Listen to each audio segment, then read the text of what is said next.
Let's see if this is as easy as they say it is. Okay, I figured I should probably show you guys what I'm doing. Again, it's not really a step-by-step, but some of you are gonna hit me up and say, how did you do that? This is the center console. I've removed the shift boot. This is held together with a handful of screws. So what I did is I took this out, and this is the shift boot frame that was inside.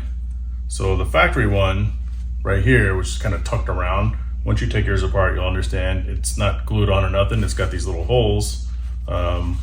The boot has these holes in it. I don't know if you can see that or not, but the shift boot has these holes in it, and they just kind of thread through on the this little boot retainer holder thingy.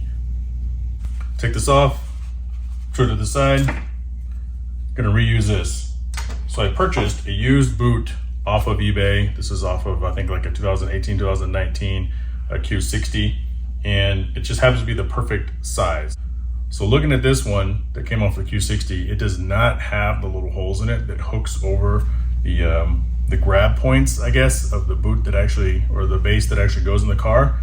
I thought to myself, if I only had a hole punch. So a couple years ago on a different project on a different car, I had to buy one to install something on the car. Perfect. This is and I'll link it in the description, a Nico multi-purpose power hole punch kit. So this is what I'm gonna use. There you go. How about that? Looks good.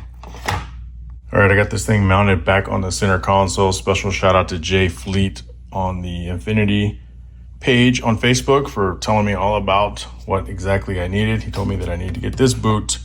It'll fit perfectly, and he is 100% correct. So thanks, Jay. And done.